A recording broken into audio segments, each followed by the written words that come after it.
potes. Salut les potos. Bienvenue sur les potes d'échappement et surtout, bienvenue. Où ça? Sur le Rétromobile 2023. Yes. 47e édition. Ah attends, c'est pas rien hein. Dans 3 ans on fait les 50 ans.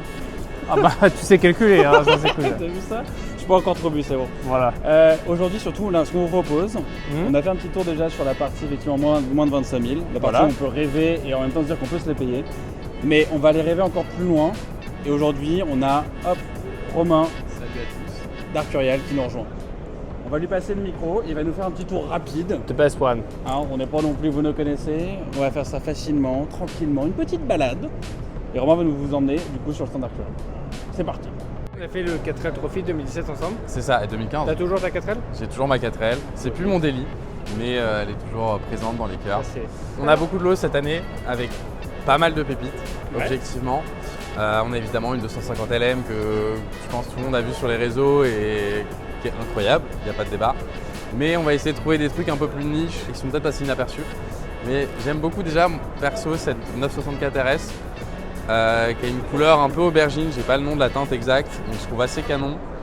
Qui est une caisse encore globalement utilisable au quotidien, mais qu'on peut emmener sur piste et qui a un bon châssis, un bon moteur, enfin, c'est un peu une caisse mythique. J'avoue que pour le coup celle-là j'aime beaucoup, elle est assez discrète mais efficace. On a une F40, on a une 959, on a une SR Sterling Moss, j'adore ces Comme caisses. ça, genre en mode casual. Voilà, on a pas mal de pépites. Mais 959 j'aime beaucoup. On a une 912 CDF pour ceux qui préfèrent un peu les modernes. La config est assez discrète, enfin elle est blanche nacrée, pas mal d'options carbone. Mais elle n'a pas genre un bleu Pozzi avec des bandes ou quoi que ce soit. Mais ça reste quand même une caisse assez incroyable qui a ça sort quand même 780 chevaux sur les roues arrière. Les voitures que tu présentes, c'est des particuliers qui font appel à vous? Ça peut être des particuliers, ça peut être des pros, des garages, des collections. Globalement, n'importe qui possède des voitures peut les mettre aux enchères. On a aussi bien une hippomobile qui est de l'autre côté du stand, qui est de 1880, enfin environ, que voilà, des CDF, une SR McLaren, une Ford GT, une Carrera GT. 959 j'aime beaucoup, blanc, intérieur rouge quartier. Et je trouve que c'est une caisse qui a vraiment marqué son époque, dans le sens où il y a eu beaucoup d'ajouts de technologie. Que ce soit les différentiels pilotés, que ce soit la suspension pilotée.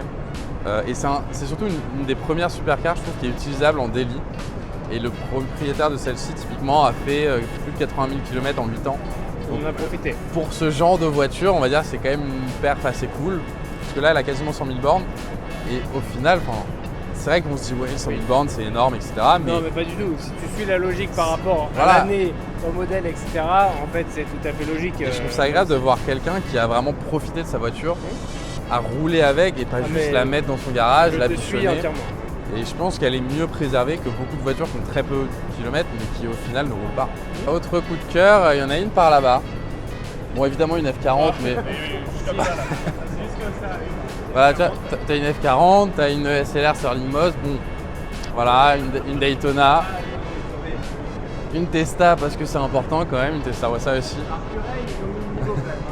Là aussi, on a toute une collection d'AMG. C'est le niveau comme Donc il y a une Koenig, une 1000 par Carat du Châtelet, une AMG, t'as une Gullwing. des masses, mec. Voilà. Donc ça c'est quand même assez incroyable. Enfin, je crois que c'est une des seules qui reste Mec, c'est fou. dans cet état et avec cette config-là, il y en a eu très très peu. Chocolat, intérieur Havane, enfin voilà. En vrai, c'est pas mon délire, mais. C'est pas mon modèle non plus, mais c'est ça c'est marquant. Voilà. Là, on a une profusion de Porsche, de 911, de 912, de 930, de 964, de tout ce qu'on veut, mais par là-bas. Après, je suis un peu trop porchiste sur les bords, donc je vais essayer d'être un peu plus ouvert sur la question. Mais il y en a deux qui personnellement j'apprécie énormément. Il y a la 2 litres 3 ST, qui je trouve est une des Porsche les plus discrètes et les plus efficaces, dans le sens où on la voit, on se dit ouais c'est une 911, il y a un échappement, il y a 2 sorties, machin. Mais je sais pas, genre j'en ai vu plusieurs rouler au Mans classique, je pense comme pas mal de monde. Et en vrai, c'est quand même assez incroyable. Il n'y a pas ce côté vraiment insolent de la RSR, de la 3 litres ou de cette RSR, 2 litres, 8 RSR. Elle est déjà assez énervée, mais effectivement. Elle est énervée, mais inutile d'avoir des extensions, etc. Voilà, il n'y a pas d'extension, il n'y a pas d'aileron, il n'y a rien, mais par contre, on comprend vite que voilà. Et la 962C, moi j'avoue, c'est les groupes C, c'est un truc qui me titille. Hein, une voiture où tu es obligé de retourner à chaque fois que tu la vois. Et je me dis que les propriétaires de ce genre de voiture ont une chance extraordinaire de pouvoir conduire ça sur piste, quoi. Et vraiment, il y a 30 cm de tube entre le turbo et là, quoi. Et de chaque côté. C'est fou, c'est fou. Ouais, c'est incroyable. Après, on a une 575 GTC qui a fait Le Mans, accessoirement. La Focus de Colin McRae, enfin voilà, il y a... Les Pantera aussi, ça c'est sexy. Très sexy. C'est très, Moi, très franchement, 205 T16. Il n'y a que des caisses sexy. Fred, bon, après, on a du tuning, on a de la tech art, on a. Vraiment, cette vente est absolument géniale pour ça. C'est qu'il y a aussi bien de l'avant-guerre que de la. Bien avant la guerre, vu que c'est encore des hippomobiles, que des choses un peu plus tuning, entre guillemets, si on peut dire. Que des choses plus élégantes, que de la course, que de la classique. Enfin, il y a vraiment genre de tout. Chacun a sa caisse de prédilection, mais c'est changé. Ah bah là, pour le coup, on a même un bateau pour ceux qui veulent. On a un Riva, l'ancien Riva de Belmondo On l'a pas vu. qui est C'est juste l'ancien là. Riva de Belmondo, du Ouais, coup. tout à fait. Incroyable.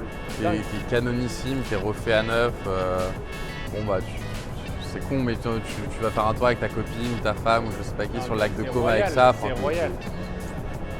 Voilà, genre, il y a pas, un petit sprint, c'était au top, quoi. Finalement. On vous l'a toujours dit, des choses simples de la vie. Mais bien sûr. Et encore, c'est qu'un bout de rétro-mobile, j'ai même pas fait un tour du salon encore. Voilà, on est des grands enfants dans un énorme magasin de jouets. Bah, Romain, merci beaucoup pour ta petite sélection. Bah, un plaisir. Je t'assure. Les refs. Bah, à bientôt. Et puis, Profitez bien. Si vous l'aimez bien, on risque de le retrouver sur 2-3 petites vidéos prochaines. Ah, il y a du tuning potentiellement. Il n'y a pas de si, c'est évident. Il n'y a pas de si, On sera pas en costume, on sera un peu plus détendu. Ciao les petits potes. Ciao, ciao.